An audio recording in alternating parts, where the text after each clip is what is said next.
And I told you that we kind of break that chapter into three different parts.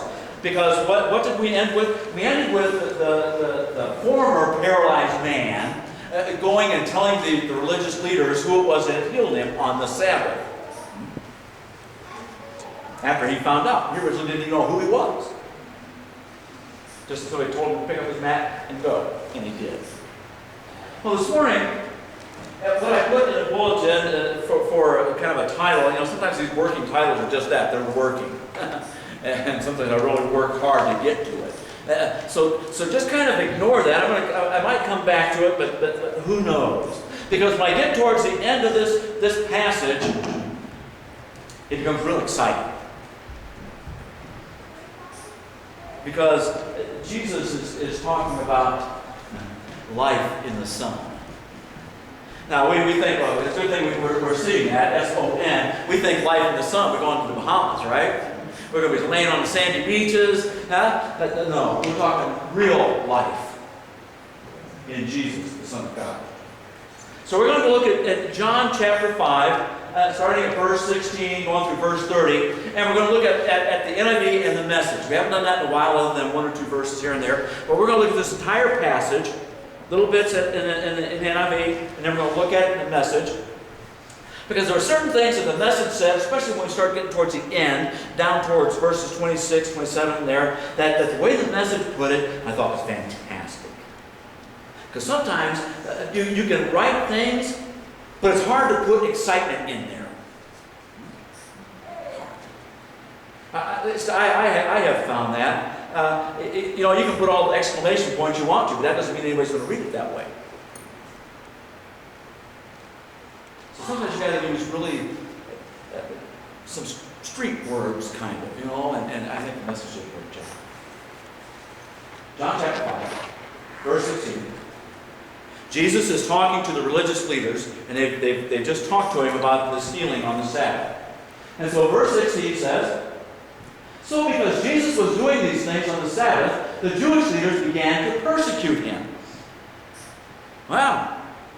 Let's stop there for a second. It just dawned on me. Do you realize what is happening in that part of the world right now? When they're cutting kids' heads off because they're Christians, there's something wrong in our world.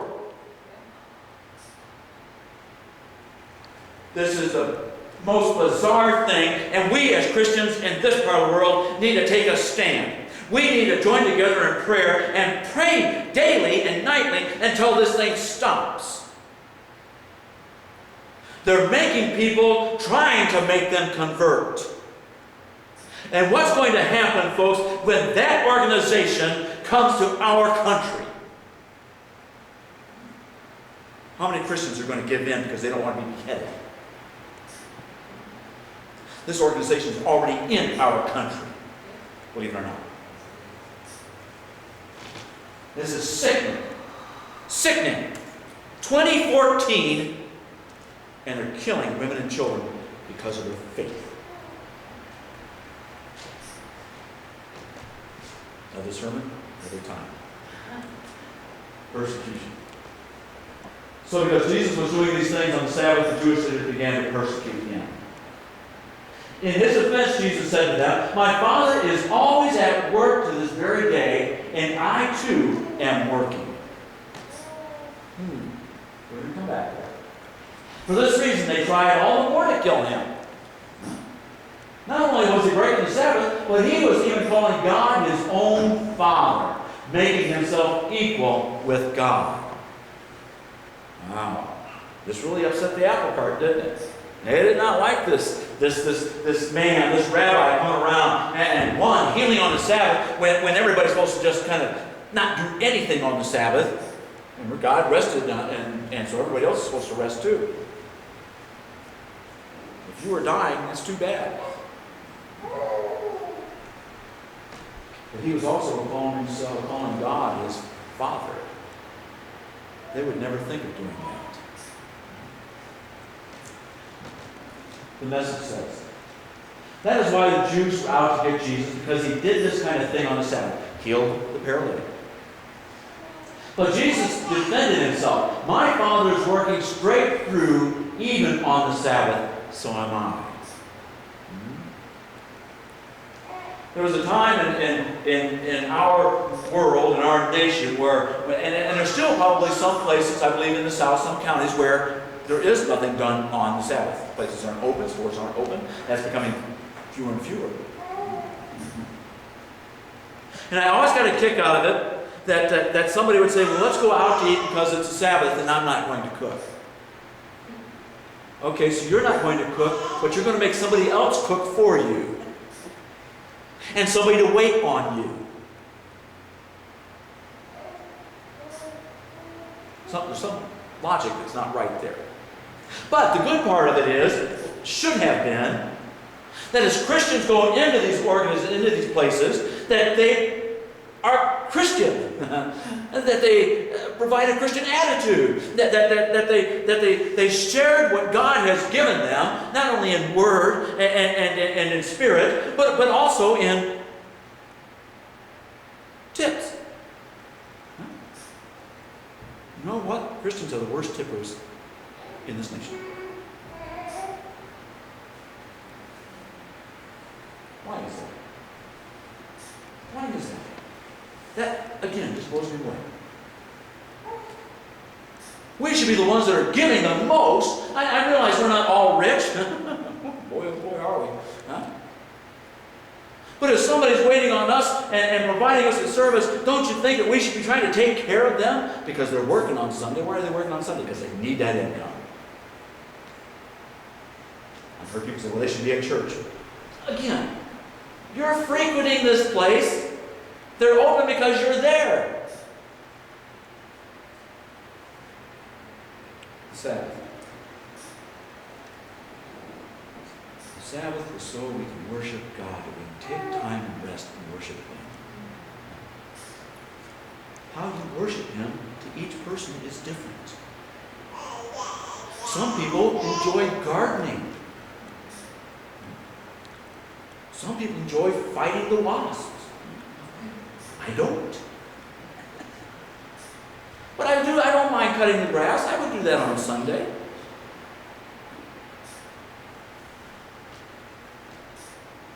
Done with the right spirit, the right attitude, because I can pray the entire time on that lawnmower. Why? Because my Father's working straight through even on the Sabbath. What's He working straight through to? To win more souls to the kingdom.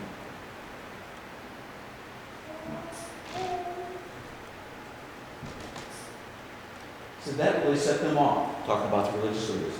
The Jews were now not only out to expose Him, they were out to kill Him.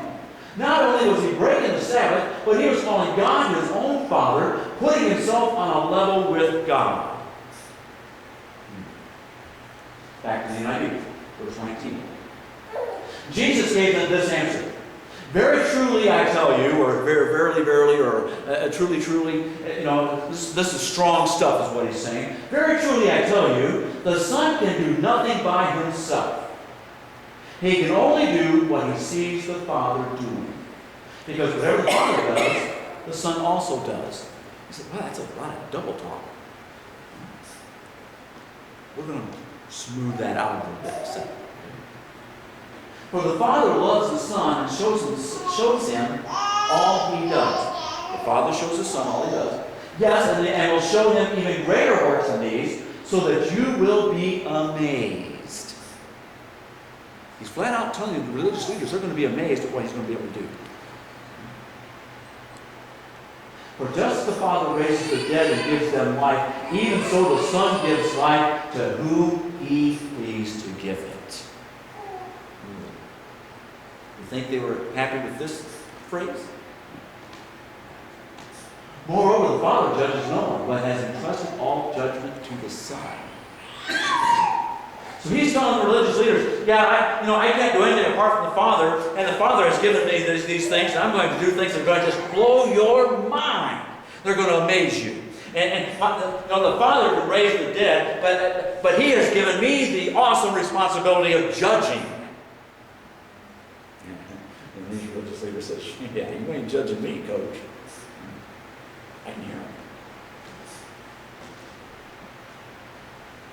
All Son just as they honor the Father. And whoever does not honor the Son does not honor the Father who sent him.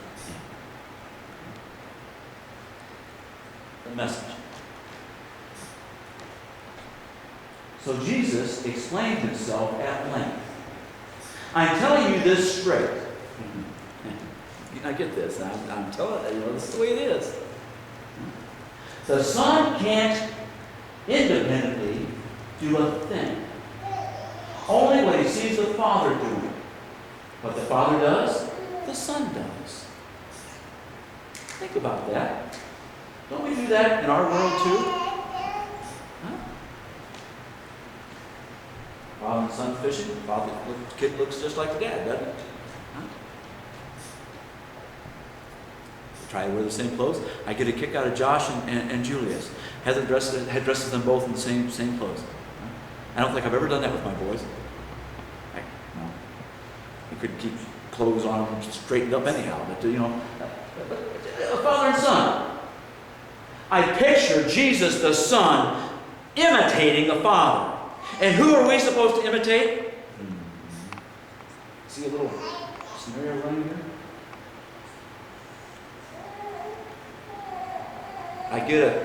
I find it funny when people that have known Jason all of a sudden meet me and from a distance because they say, yeah, that's Jason. And I've had him come to me, Jason, from the back. Turn around and it's like, oh, you're not Jason. No. But our actions, our attitudes, our mannerisms are alike. Even though he's thousands of miles away. And I know I've told you the story that our landlord from Germany came to business when we were in Idaho. And he brought a driver's license with him. He said, I found this when we were modifying or redoing one of the rooms. It was behind the radiator. And he handed it to me, and it was my dad's driver's license. No, it was mine. But I swore it was my dad. I swore it was my dad. It looked identical to him. I never wanted to look like my dad. But I sure want to look like my father. I want to be the spitting image of my Heavenly Father. And Jesus was saying the same thing. When you see me, when you see my actions, when you see the things that I do, just remember, they're a reflection of my Father.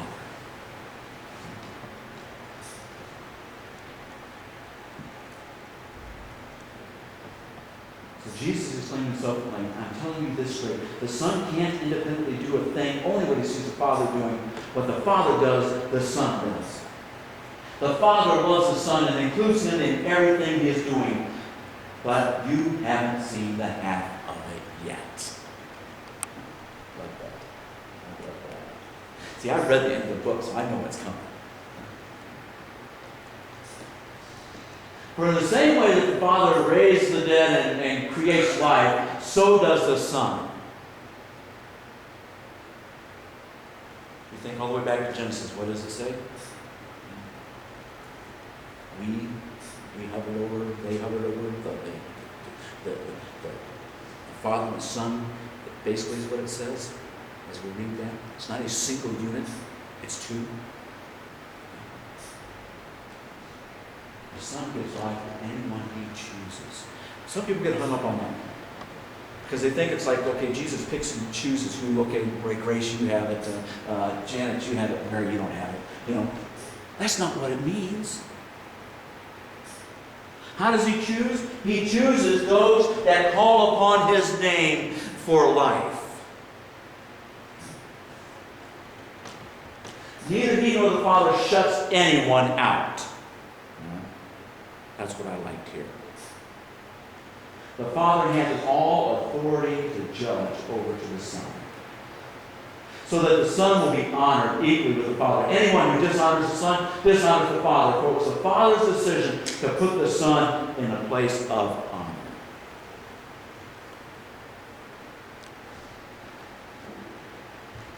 Wrapping up. Very truly I tell you, there he says it again, verily, verily, listen to me. This is straight talk here. Whoever hears my word and believes him who sent me has eternal life, and he will not be judged, but has crossed over from death to life. Now, check that out again. Whoever hears my word and believes him who sent me, believes the Father, has sent me, has eternal life, and will not be judged, but has crossed over from death to life.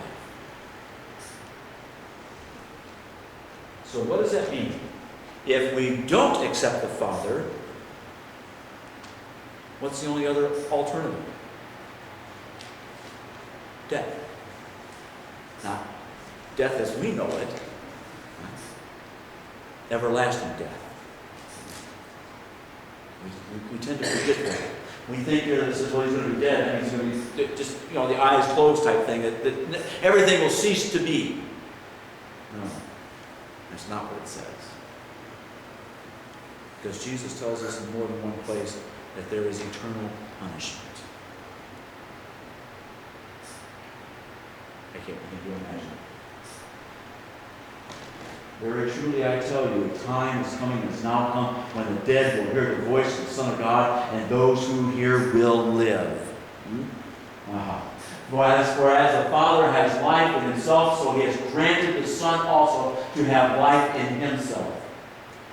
And he has given him authority to judge, because he is the Son of Man. He was raised up as a human being. He knows what we are going through. He understands our trials and our tribulations. He knows what it's like to hurt physically. He knows what it's like to hurt spiritually. He knows what it's like to pray to God and asking him to take this cup away from him. He knows that. He's getting ready to, isn't he? He knows exactly what we've gone through. I want that as my judge. It's like, sometimes preachers will do a Bible study on how to raise teenagers, and they have no kids. How does that work? If you don't have kids, you can't tell me how to raise kids. You know what it says in the book? Guess what? That book didn't work for all three of my boys. It didn't work for any of them. We had to write a whole new book.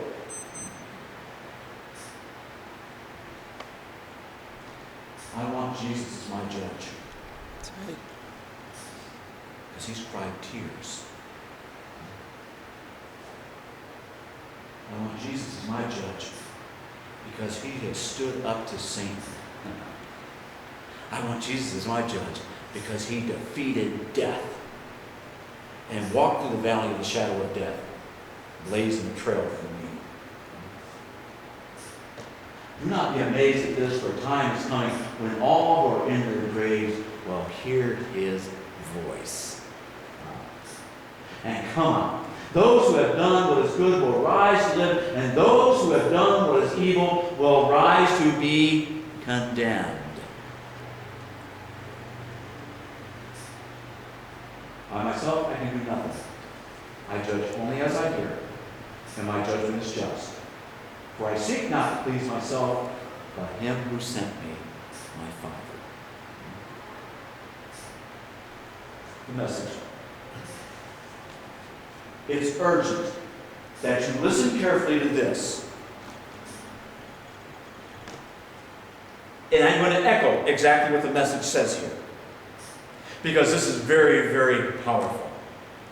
It is urgent that you listen to what I'm saying.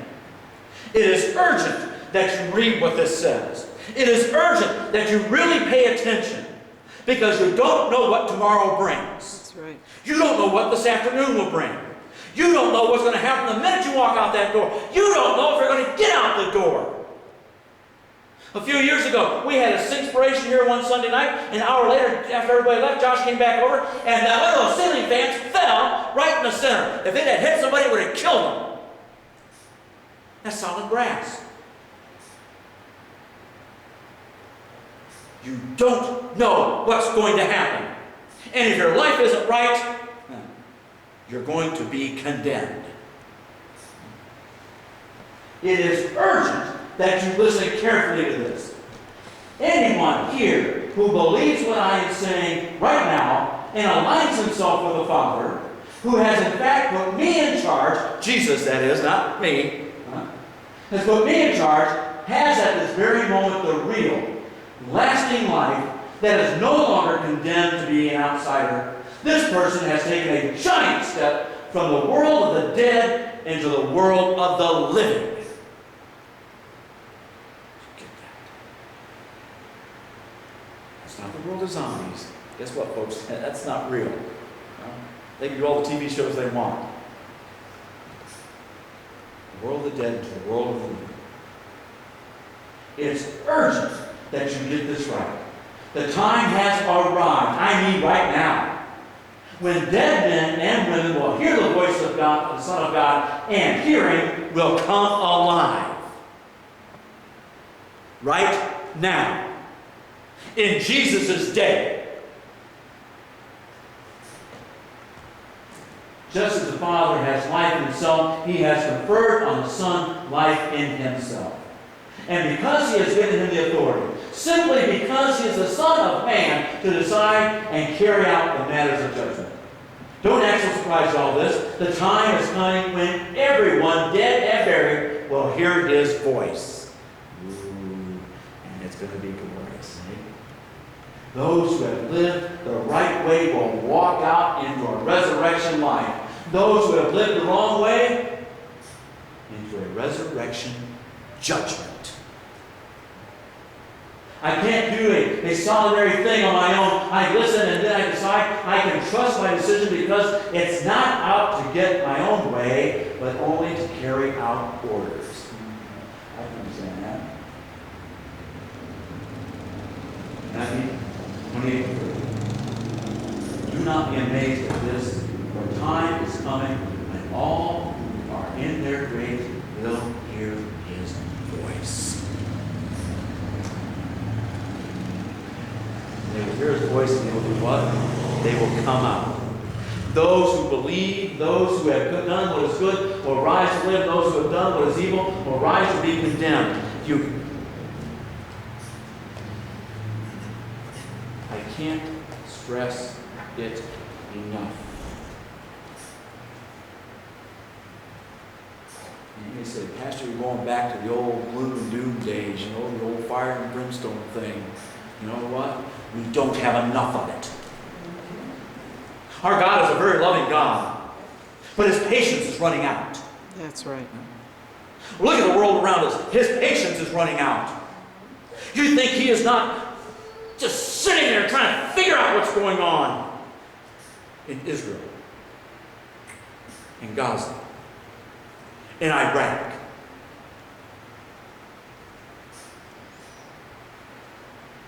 It's getting close, folks. It's getting close. Our country is taking a back seat. Our country that used to be the most powerful country in the world is nothing now. We can send aircraft in and make strategic strikes, and that's about it.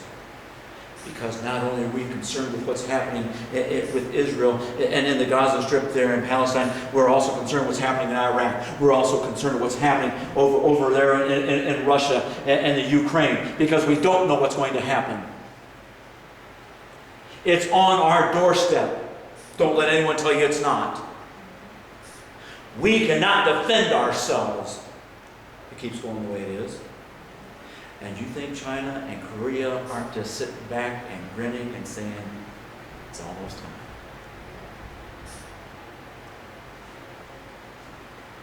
Those who have done what is good will rise to live. Those who have done what is evil will rise to be condemned. By myself, I can do nothing. I judge only as I hear, and my judgment is just. For I seek not to please myself, but him who sent me.